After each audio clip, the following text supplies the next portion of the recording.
So, hello everyone! So, for today's video, ayan. So, ang daming nagtatanong regarding about Algo Laser machine. So, nandito tayo ngayon para explain yung mga Algo Laser machine na meron ako. Pero hindi natin turn on sila. So, let's do this! Simulan natin ngayon sa ating Pixie. Ayan. So, Pixie. Ito yung Pixie. So, maliit lang siya, compact. Ganyan lang siya. Pero enclosed na siya. So, ito yung enclosed, takip. At saka, meron na rin siyang bed na kasama. Ayan, yung bed niya. For engraving side at saka for cutting. So, ayan, detachable siya. And, isa pa, natataas si Pixie para makapaglagay ka ng roller. Ayan, ganyan, natataas siya. So, ang kagandahan kay Pixie, lahat nandito na. Pero compact. Compact. Tapos lahat nandito na. Tapos meron din siyang monitor, touchscreen monitor dito na pwede mo siyang gamitin. Pwede mo siyang gamitin without using computer. Siyempre, limited pa rin naman tayo sa editing kasi parang play lang siya. Play pause with settings. Ganun lang siya. Settings lang talaga siya. Wireless connection, okay siya. Kahit cord, pwede. So, kailangan din natin i-consider sa pagbili ng laser machine yung pagiging wireless kasi ngayon, uso na yung wireless lalo na kung malayo, laki yung craft area mo, kailangan naka-wireless ka para hindi ka na or palipat-lipat ng pwesto. T150 naman tayo. Ito ang ating T150, ganito siya kalaki. So, maliit lang din siya. Compact pa rin naman siya kung tutuusin.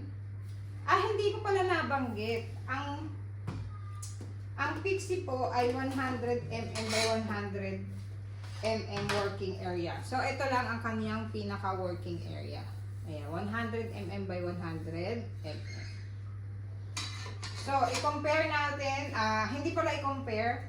So, ito na ang ating T150. I have 6 watts laser module. 6 watts po ang ating laser module para siyang tangke. So, ito natatanggal ito para dito. May paa. Pwede rin ho siyang kabitan ng rollers para sa tumbler engraving. Tapos, ang kanyang engraving area is 150 by 150 mm. So, mas malaki lang ng bahagya, mga another 1/4. Ayan, ganyan kalaki. 150 by 150 mm ang kanyang working area. Hindi ho siya wireless. Wired po siyang gagamitin connection sa PC. So, ang control niya lang is using laser software. So, meron tayong available nito 2.5 watts, 6 watts, and 10 watts ata yung isa. Engrave din siya. Siyempre, depende sa watts yung kaya niyang i-engrave. Kung kaya niya sa 6 watts, pwede na tayo mag-engrave ng tumbler. Ayan. Ano pa ba yung mga common questions? Sa wireless, hindi siya wireless. Wired siya. Hindi ko pa siya natatry ng wireless, pero wala talaga nasabi sa module na wireless siya. Ayan. So, napakadali lang din nitong i-control kasi iyan lang naman yung function niya eh. Tapos kapag lalagay ka ng roller, ito, dito ka magkakabit. Ay, saan ba? X motor. Asan na ba yun? Basta either isa sa mga to. Ito ata yun. Sa Pixie naman, kapag maglalagay ka ng roller, andito lang. Ayan. Ayan lang yung kabitan ng rotary ng Pixie. So, kung ang naangat itong T150, ang yung angat niya. Hindi mataas, kasi ito lang yung paa niya. Hindi siya mataas. Ayan. So, ito yung ating mga compact machine na meron sa Algo Laser. Si T150, hindi siya enclosed, pero mas mura yan ha. Pixie is fully enclosed. So decide ka na kung ano yung gusto mo. Kung naghahanap ka ng compact machine, yes. Ito yung mga compact machine natin na available sa Algo Laser. Tapos may Pixie na may IR for engraving ng mga metal. Ito ang ating DIY kit mini. Wala siyang monitor, touchscreen, wala. As in, simple lang. Pero, nako-connect ito wirelessly sa Algo Laser app. Yun lang, Algo Laser app. Pero kung Lightburn wireless, hindi. Hindi ko pa natatry, hindi ko alam kung possible. Kasi hindi ko alam kung paano makikita yung IP niya eh. So ito yung DIY kit mini natin, ganito siya kalaki. Ito yung actual size niya. Ang engraving area niya is 300 by 300 mm. So 30 cm by 30 cm. Isang ruler, isang square ng ruler. Ito, ganito kalaki yung DIY kit mini natin. So, meron tayong 5 watts and 10 watts na available sa algae laser nito. Ano nga ba ang kaya nitong gawin? Kaya nitong makapag-cut ng wood. Kaya din niya makapag-engrave. So, kung malalaki ang project mo, like mga plaque, photo frame, ayan, pwede din dito. Tapos, kung mass production ka, mas okay na rin dito kasi at least marami ang mailalatag mo in one time lang. So, connection, nakakapag-wireless ito. Algae laser app pa lang ho yung natatry ko. Wired siya pagdating sa Lightburn or any PC software ng laser. Tapos, ano pa ba? 10 watts and 5 watts. Open siya. Obvious naman, open siya. So, pag dumating ito sa inyo rin, isa pa, na pag DIY kit, since sinasabi na DIY kit, lahat ito ikaw ang mag-assemble. Even yung belt nito. Ayan.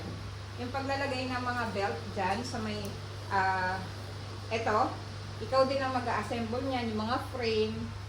Ang buo lang dyan na dadating sa'yo, ito.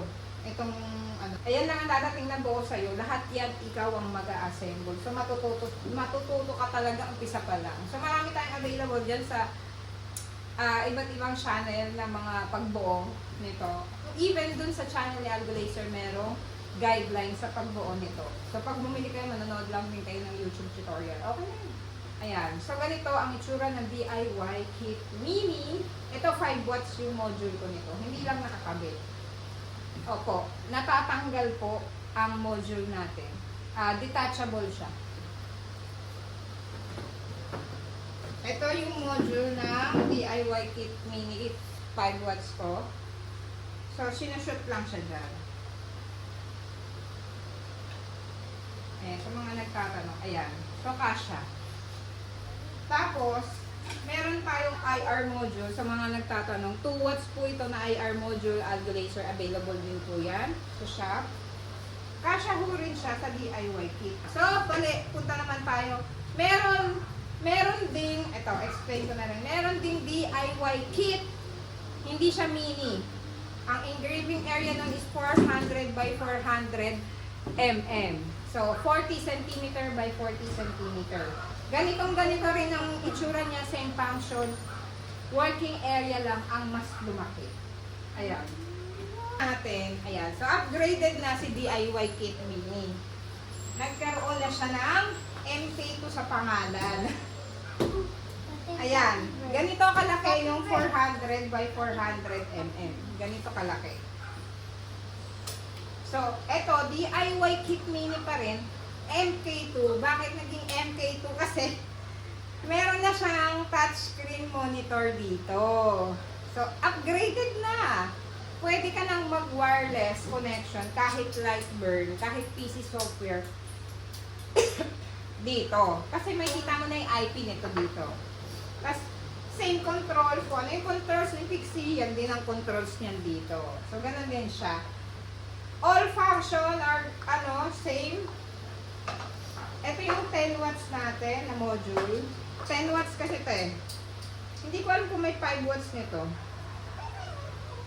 So, meron na siyang kasama sa pipe. Itong 10 watts na to, kasya rin to sa DIY kit 5 watts mini. Kasi, ayan, ito yung mga module natin, kasya rin yan dito. Same function, same size. Na-add lang ang kanyang monitor dito na pwede kang makapag-control kahit wala kang computer. Ayan. So, pwede kang maglagay ng USB para mag-USB transfer or mas madali ang connection ng wireless kapag may MK2. So, kung kasya ang IR module, yes, kasya rin. Pero DIY kit pa rin siya ha. Ikaw pa rin ang mag-a-assemble ng lahat. Ayan, kasya pa rin. Ayan. Ayun, yung sa 10 watts kasi, so dumating yung sa akin may pipe na siya. Pwede mo siyang lagyan na yung air pump for good, sa cutting and carving yan. Maganda ang may air pump. At saka tumbler engraving, maganda ang may air pump. Tapos, kung magta-tumbler engraving ka gamit yung mga DIY kit, kailangan mo ng riser. Unlike sa Pixie, inaangat na lang siya. Sa ganito, kailangan mo lang ng riser, ilalagay sa paa para umangat siya ng ganon. For tumbler. Ayan, so balik tayo. 10 watts, ano to? Alpha, hindi pala to Alpha, DIY kit MK2. So, pag sinabing may MK2, meron na siyang ganito. Ang DIY kit, papakita ko yung difference. Ayan, so ang DIY kit lang ay ito, walang ganon. Ang DIY kit, ito. Ayan, so wala. So, yun yung kaibahan nila. Yun ang kinaibahan ni DIY kit lang, DIY kit mini. So, meron tayong tatlong kinds ng DIY kit. DIY kit mini, DIY kit, at DIY kit MK2. So, ang difference nila is yung sizes, at saka yung pag may MK2, may LCD monitor dito na you can, mas maganda ang wireless connection.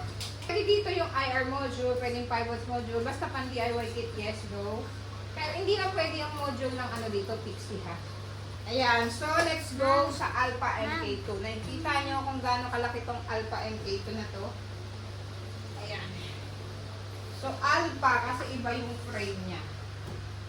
So mas maganda ito at mas madali siyang buuhin pag dumating kasi yung frame na lang ang dudugtong-dugtongin nyo dahil nakakabit na ang belt nito. Ganun siya. So, Alpha MK2, 20 watts po talaga siya.